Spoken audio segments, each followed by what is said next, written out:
안녕하세요. 오늘 2023년도 경찰 2차 시험 문제, 드디어 대망의 형법 파트 마지막 문제입니다. 마지막 문제는 늘 위증, 증거인멸, 무고, 여기서 항상 출제가 되죠.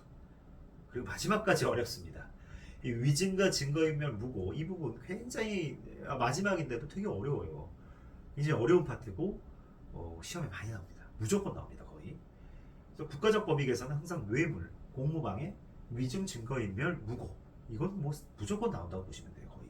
사회적 법익에 대해서는 문서, 문서죄, 이건 뭐 반드시 나온다. 그렇게 보시면 될 것 같습니다. 재산죄에서 사기, 횡령, 배임 무조건 나오듯이. 그래서 무조건 나오는 부분 중에 하나를 차지하는 게 오늘 이 문제예요. 위증과 무고와 증거인멸. 아시겠나요? 이게 중요한 거예요. 마지막까지 집중하셔야 됩니다. 아시겠죠? 마지막까지 집중하셔야 되고 마지막까지 하여튼 정신 차리셔야 됩니다. 여러분들 이제 국가시험 준비하시는 분들이잖아요.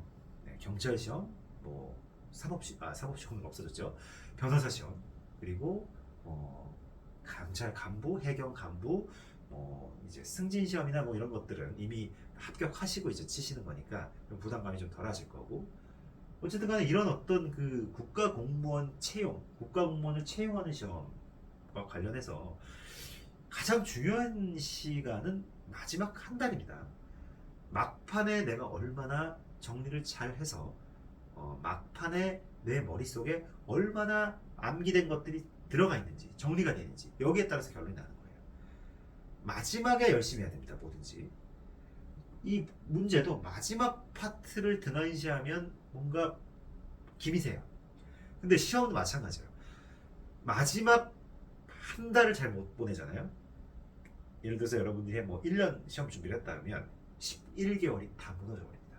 이게 되게 잔인한 거예요. 이게 너무 무섭고. 우리가 뭐 수능 시험 같은 것들은 어떤 기본적인 어떤 그런 내공 그런 것들이 굉장히 통할 수 있는 그런 어떤 시험 같아요. 제가 볼 때는. 근데 이 국가 공무원 시험은 정말 마지막 한 달에 내 머릿속에 얼마나 밀도 있고 압축적으로 이 결론 중심으로 암기를 잘 해놓느냐, 이게 너무너무 중요해요.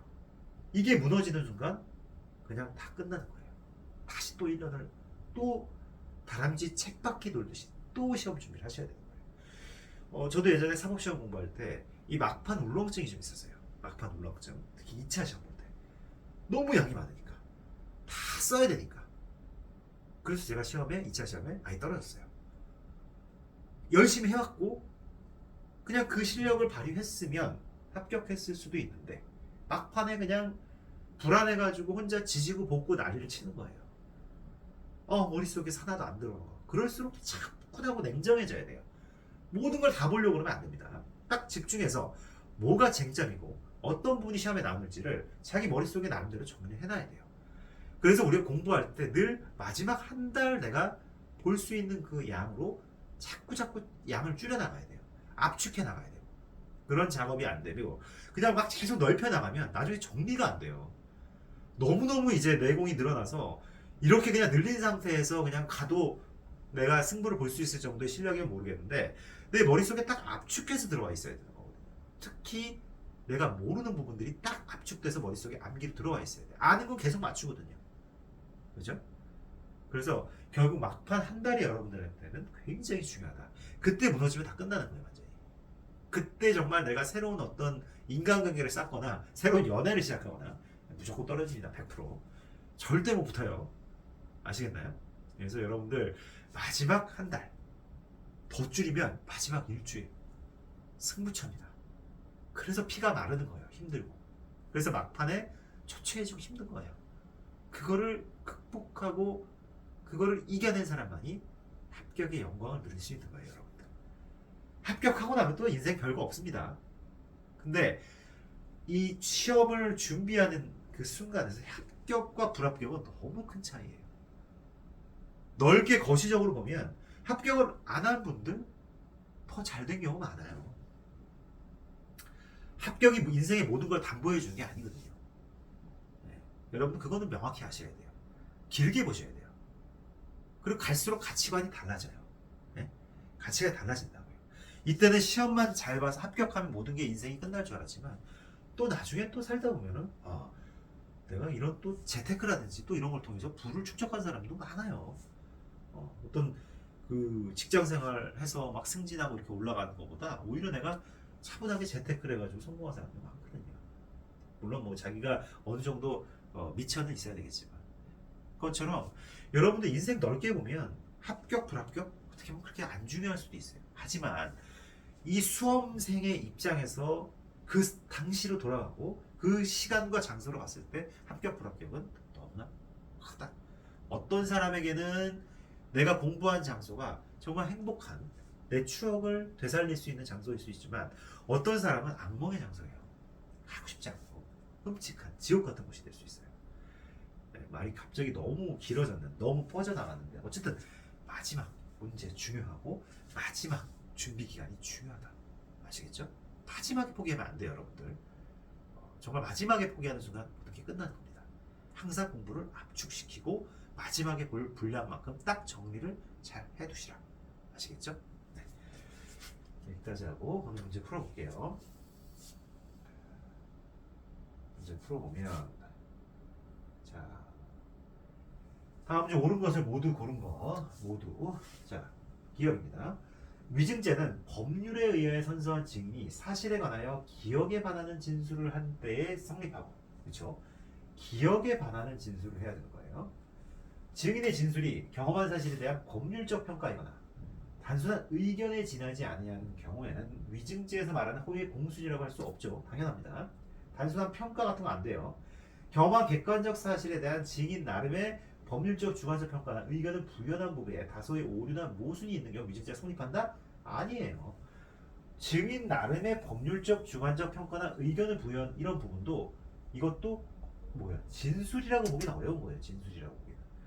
이거는 법률적 평가나 단순 의견 쪽에 오히려 가까운 거죠. 그래서 여기 오류나 모순이 있다는 거 이것 가지고 위증죄다 이렇게 말하면 안 된다는 거예요. 아시겠죠? 틀렸습니다. 틀렸어요. 기억입니다. 니은입니다. 피고인 자신이 직접 형사처분이나 징계처분을 받게 될 것을 두려워한 나머지 자기 이익이에요. 자기 이익을 위해서 그 증거가 될 자료를 인멸했다면 그 행위가 동시에 다른 공범자의 형사사건이나 징계사건에 관한 증거를 인멸한 결과가 된다 하더라도 이를 증거인멸죄로 다스릴 수 없다. 당연한 거죠. 내 이익을 위해서 증거를 없앤 거. 그죠? 너무 내가 처벌받을 것 같아서 두려워서. 이게 주 목적이죠. 근데 이게 동시에 다른 공범자의 형사사건이나 징계사건에 관한 증거를 인멸한 결과가 된다 하더라도 이건 증거인멸죄로 다스릴 수 없어요. 나의 어떤 그 증적 자료를 없애기 위한 건데 우리가 증거인멸죄는 타인에 대한 증거를 인멸했을 때 성립하는 거예요. 자기에 대한 증거를 인멸하는 것은 성립하지 않아요. 자기 증거를 인멸하도록 교사하는 행위에 대해서는 증거인멸 교사죄가 성립하지만 그것도 권리남용이죠. 그러나 내가 내 스스로 처벌을 받지 않으려고 증거 인멸하는 거 인간 본성에서 나오는 행위라는 거예요. 그래서 이거는 처벌할 수 없다. 그렇죠? 그다음 두 번, 세 번 디귿. 피고인 자신을 위해 증인을 도피하게 하는 행위. 자신을 위해 증인을 도피하는 행위가 동시에 다른 공범자의 형사사건이나 징계사건에 관한 증인을 도피하게 된 결과로 되는 경우 증인 도피죄가 성립한다? 그것도 안 된다. 아까 이거랑 똑같아요. 니은이랑. 증인 도피도 자기를 위한 증인 도피죄는 처벌되지 않죠. 타인을 위한 증인을 도피하게 하는 것은 처벌 대상이지만 자기 자신을 위해서 증인을 도피하게 하는 행위는 자기 방어권이라는 거예요. 일종의. 그래서 증인 도피죄가 성립하지 않는다. 이게 반사적으로 다른 공범자의 형사사건이나 징계사건에 관한 증인을 도피하게 한 결과가 된다 하더라도 그렇죠? 네. 리을 참고인이 타인의 형사사건에 관하여 제3자 이거 아까 제가 얘기한 거죠. 어제 얘기한 거죠. 어제 얘기한 건데 참고인이 타인의 형사사건 등에 관하여 사실 뭐 어제라고 말하는 건 좀 어폐가 있어요. 저는 오늘 다 강의를 뜨고 있기 때문에 여러분들이 이제 어제자로 청취했던 거기에 제가 이야기했던 부분이죠. 참고인이 타인의 형사사건 등에 관하여 제3자와 대화를 하면서 허위로 진술하고 위와 같이 허위 진술이 담긴 대화 내용을 녹음한 녹음 파일 또는 이를 녹취한 녹취록을 만들어 수사기관 등에 제출하는 거 이거 증거 위조죄 된다는 거예요. 틀렸습니다. 증거 위조죄를 구성하지 않는다? 틀린 거예요. 이거야말로 증거 위조죄예요. 완벽한 위조입니다. 위기에 의한 공무집행 방해죄도 성립할 수 있어요. 미은 무고죄는 국가의 형사사법권 또는 징계권의 적정한 행사를 주된 보호법이라 하고 다만 개인이 부당하게 처벌 또는 징계받지 아니할 이익을 부수적으로 보호하는 죄이므로 설사 무고에 있어서 피무고자의 승낙이 있다 하더라도, 그렇죠? 저 승낙무고죠. 승낙무고인 경우라 하더라도 무고죄는 성립된다. 그렇죠? 국가의 형사사법권, 징계권에 적정한 사를 주된 보호 범위를 하기 때문에 개인이 부당하게 처벌 또는 징계받지 아니할 이익을 부수적으로 보호하는 법이고, 결국은 국가적 어떤 그 형사사법권과 징계의 적정성, 이거를 보호 범위를 하는 거기 때문에 피무고자가 나를 무고해라고 승낙했다 하더라도 그 위법성이 조각되거나 구속요건 해당성이 없다고 볼 수 없는 거예요. 이거는 무고죄가 성립한다고 해요. 맞습니다. 그래서 옳은 것은 모든 것은 뭐죠? 옳은 것, 니은, 미음 이렇게 되나요? 그죠? 미음, 미음이 되네요. 봅시다. 맞는지. 네, 미음. 3번 있죠? 네.